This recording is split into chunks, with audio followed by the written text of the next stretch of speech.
Oi, boa noite. E aí, tudo certinho com vocês? Como é que vocês estão? Que bom, que bom que estão bem. Eu vim hoje falar aqui para vocês sobre o nosso ofício de psicoterapeuta.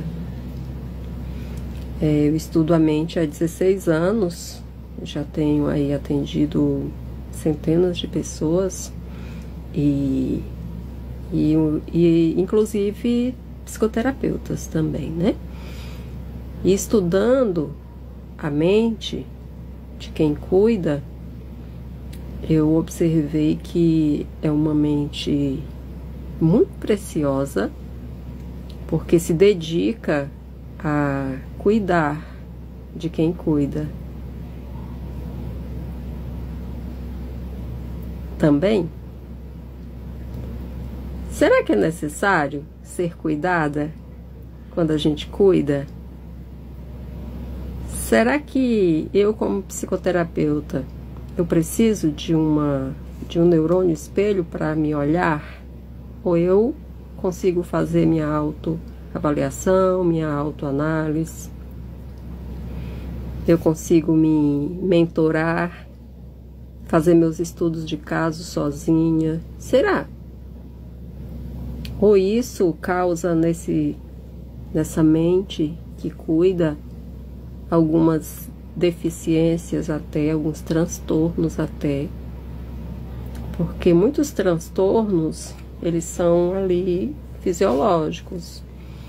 Mas muitos transtornos, eles são gerados por incongruências. É como se o cérebro, ele nasceu bom, saudável, e a longo prazo, com o sofrimento, ele passa a ficar transtornado, porque a pessoa pensa de uma maneira, da maneira dela, sente até da maneira dela, só que age de maneira diferente.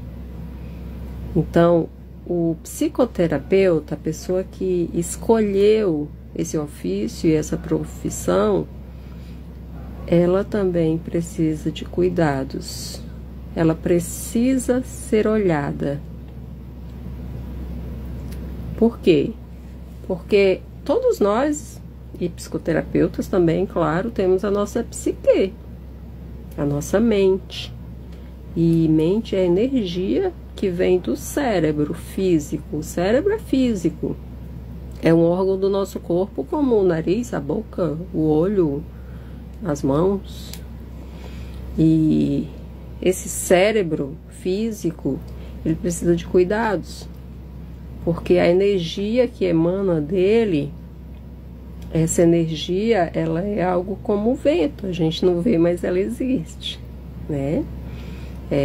Como um sopro, né? A gente não vê, mas existe. Então, como que um psicoterapeuta não precisa de outro profissional, de outro psicoterapeuta, de um psicanalista, de um psicoterapeuta, ou de um psiquiatra, quando já está transtornado, ou de um neurologista, quando já tem ali a patologia? Precisa ser olhado, gente. A nossa profissão de psicoterapeuta, nós precisamos, como psicoterapeutas, de cuidado, né? Por quê? Fazendo uma pesquisa bem profunda em alguns artigos científicos, né? Olha só, tem um trauma importante que os psicoterapeutas, principalmente quando eles não se cuidam, não tem ali a análise dele, a psicoterapia dele, uma mentoria, né, supervisionada ali. Esse trauma, ele se chama trauma vicário. O que é o trauma vicário, né? Eu vou ler aqui para vocês, ó. É um efeito sobre profissionais que estão expostos à exposição empática exagerada. Então, a gente está ali para analisar a psique, né? A gente aprende a teoria da mente e a gente aprende a escuta ativa, que a gente pratica, A gente aprende alguns métodos, algumas técnicas, alguns exercícios, alguns processos também, né? Abordagens como TCC, teoria de esquemas, né?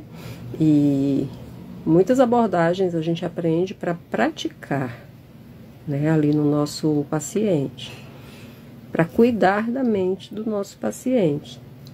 Só que quando vai além dessas técnicas, além da teoria da mente, além do que eu posso fazer ali, da minha quantidade de ajuda, eu estou sendo empático demais. Então, essa empatia demais, a gente chama em psicanálise de contratransferência. Por que que eu estou sentindo a dor do paciente trazendo para mim? A gente chama isso de contratransferência. Tocou certamente numa ferida minha, né, do psicoterapeuta, e ali eu preciso olhar para aquela ferida, é aquela frase: se doeu, toma que é teu, né? Então, se eu ficar ali procrastinando, querendo resolver aquilo sozinha, aquilo vai dar um esticamento, um estresse, uma exaustão. Isso é o que a gente chama de trauma vicário. Então, quando o psicoterapeuta ele identifica uma dor do paciente, doendo nele, e ele quer resolver ali a dor do paciente, mas ele não resolve a dele, sendo olhado por outro profissional, a gente chama isso de trauma vicário, né? Então, é algo muito sério, porque a longo prazo, se o psicoterapeuta não se cuidar, a mente, o cérebro dele vai transtornar, porque fica incongruente, sabe? Ele cuida do paciente, ele elabora, ajuda o paciente a elaborar ali as traumatizações dele, mas ele não cuida da dele. É que nem aquela, faço o que eu digo, mas não faço o que eu faço, né? Então, quando nós conhecemos um bom profissional, um bom psicoterapeuta, um bom psicanalista, quando ele pratica o que ele diz. Por exemplo, o ciclo circadiano é algo que o psicoterapeuta, ele é uma abordagem que o psicoterapeuta, ele aconselha, ele propõe. Agora, se o paciente decidir executar o ciclo circadiano, ele vai melhorar. O ciclo circadiano é 50% do tratamento do paciente, porque são hábitos, bons hábitos diários.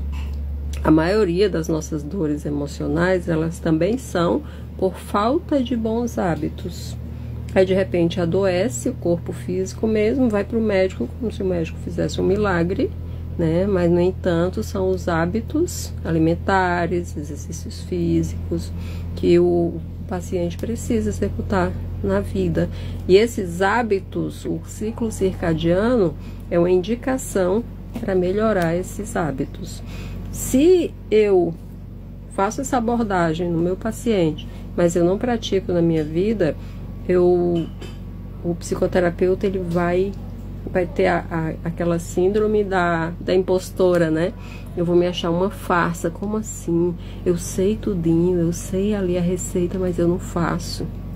Eu dou a receita, mas eu não faço, né? Então vem aquela incongruência, e a longo prazo, por se achar uma farsa, o cérebro do psicoterapeuta, do psicanalista, do profissional da saúde mental, ele pode transtornar.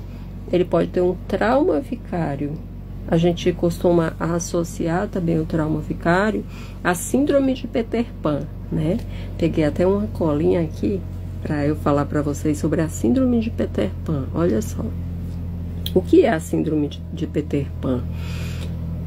Descreve adultos que se recusam a amadurecer, mantendo comportamentos infantis e evitando as responsabilidades da vida adulta. Como um psicanalista pode abordar é através da psicoterapia, buscando entender as causas para essa resistência. Como o adulto não quer se adultizar, quer, não decide, né? Não tem permissão para ser adulto. Ele está fixado, estacionado numa fase da infância. E aí, a síndrome de Peter Pan é porque, né? Ele vive uma mentira. Eu sou psicoterapeuta, eu sou famosa, eu sou psicoterapeuta, eu tenho vários pacientes, né? Eu sou um psicoterapeuta de resultados, mas se eu não fizer na minha vida, eu não vou mais nem conseguir atender, porque minha mente vai transtornar, entendeu? Vem a síndrome de Peter Pan, são vários sintomas de procrastinação, de comportamentos infantis. E o trauma vicário é muito sério, porque dá uma exaustão. Eu já atendi psicoterapeutas com trauma vicário. Ele vem exausto, ele não consegue mais fazer suas atividades diárias. Imagina atender. Então, psicoterapeutas, fica aqui a dica, né, da Mari Santana, psicanalista, psicoterapeuta. Cuidem de vocês. Façam mentoria. Façam supervisão. O que é supervisão? Você tem as pessoas que você atende, aí você vai levar os casos, claro que não vai ser nome, vai ser caso A, caso B, ali a anamnese que você fez ali, e o estudo do caso, uma mentora, uma profissional psicanalista ou psicoterapeuta que tem experiência, que já atendeu muitos pacientes, já tem esse feeling terapêutico, né? Esse repórter, e sabe, o feeling é aquela mente fina para na hora que ouve o caso da pessoa, já sabe elaborar, né? Ali como dar uma resposta, fazer um confronto, fazer com que o paciente elabore ali qual é a dor da infância, né? Qual é a traumatização, qual é a abordagem a ser seguida ali. Desse modo, o psicoterapeuta não vai estar sozinho, ele vai estar mentorado, ele vai estar ali com um instrutor, uma instrutora, né? Pegando na mão dele, ajudando ele a ajudar os seus pacientes, entendeu? Então, eu atendo muitos psicoterapeutas, né? E caso alguns de vocês que estão aí assistindo, né? Eu vi aqui que entrou várias pessoas. E se quiserem indicar aí a Mari Santana, ou se quiserem entrar em contato comigo para que eu possa estar mentorando aí vocês, tá? Dando esse suporte psicoterapêutico também para vocês, né? Tô aqui para ajudar, me colocando à disposição. Só me chamar ali no direct, tá bom? Que eu converso um pouco com vocês, faço aquele atendimento estratégico para combinarmos algumas coisas, e aí a gente vai se alinhando, tá bom? O meu interesse é que você, psicoterapeuta, se cuide. Livre-se de um trauma vicário, livre-se da síndrome de Peter Pan. Não sejam incongruentes, pensem harmonizado com a sua essência, sintam harmonizado com a sua essência e ajam harmonizado com a sua essência, tá bom? Pratiquem o que sabem, afinal, conhecimento a gente tem, mas sabedoria é praticar o que conhecemos, tá bom? Um abraço para todos e uma boa semana. Boa noite.